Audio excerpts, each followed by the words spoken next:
Ah putain, c'est dégueulasse. Bon, on n'a qu'à dire que c'est de la confiture, ok? On fait comme ça?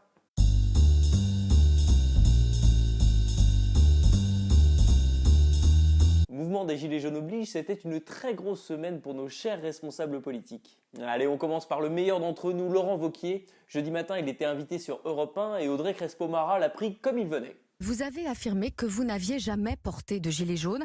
Or, vous avez été photographié avec un gilet jaune par-dessus votre parka rouge le 24 novembre au Puy-en-Velay. Pourquoi avoir menti?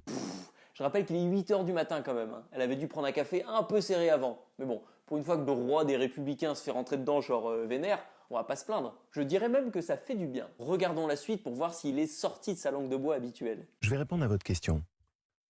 Et vous me permettrez de soulever son caractère totalement décalé ce matin. Non, c'est pas décalé. Vous me posez une question, est-ce que vous me laissez au moins le Je temps vous de en vous prie. répondre? On a donc un pays qui est au bord de l'implosion, dans lequel on est sur une situation de crise extrêmement grave.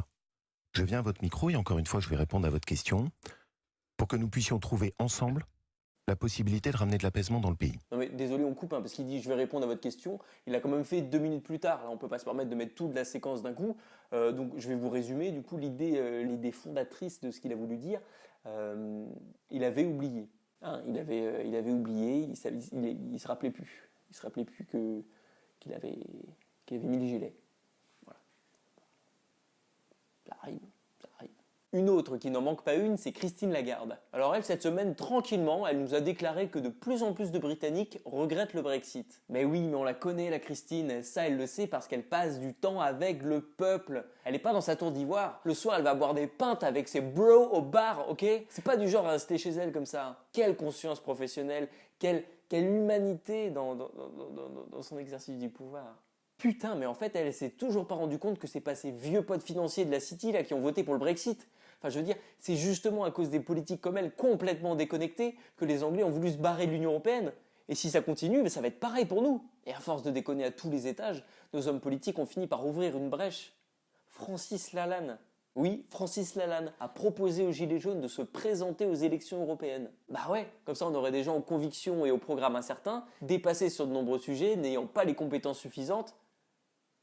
Ah ouais, mais des comme ça on en a déjà en fait. Putain, j'ai cru que Francis Lalanne avait une bonne idée. L'angoisse. International, Le Monde a publié un article témoignant du débat de la société chinoise sur la virilité de ces jeunes hommes. Et ouais, sujet super intéressant. Pour eux, ce serait une conséquence de la politique de l'enfant unique qui aurait amené à surprotéger ses enfants. Article intéressant donc, sauf que le journal s'est foiré en l'illustrant avec une photo de jeunes coréens à la place de jeunes chinois. Attendez, c'est lesquels les Chinois qui étaient alliés aux nazis? Les Japonais? Les Japonais, c'est ça. Autant pour moi. J'avais un embryon de piste, mais non. Si nous avons affaire à des Chinois de Chine, ça ne marche plus. Les grands fabricants d'électroménagers vont être sanctionnés pour s'être entendus sur les prix. Eh ben voilà, je me disais bien qu'il nous avait coûté trop cher ce four Castaner. Quoique en ce moment la fonction pyrolyse tourne pas mal. Le mouvement des Gilets jaunes a forcé Maïs Adour à suspendre temporairement sa production. Ah non les gars, là je suis désolé, y a pas moyen. Bah quoi, qu'est-ce qui t'arrive? Bah Maïs Adour c'est le groupe qui détient Delpera.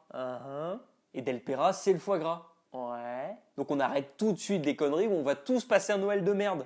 Parce que je suis désolé, mais Tata Monique, d'accord, mais pas sans foie gras.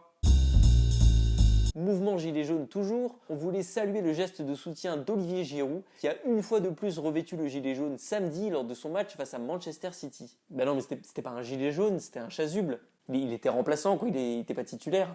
Il est nul quoi. Oh là là pardon, la boulette. En toute façon en ce moment je suis tête en l'air. L'autre jour on a été au restaurant avec les collègues, qu'est-ce que je demande pas au serveur? Une tablette de Toblerone. Oh j'ai essayé de payer avec ma carte vitale, c'était tout un foin. On a attrapé une pissée. Le gilet jaune Éric Drouet avait appelé à aller à l'Élysée samedi pour l'acte 4 des Gilets jaunes. Non mais il peut pas attendre la journée du patrimoine comme tout le monde lui.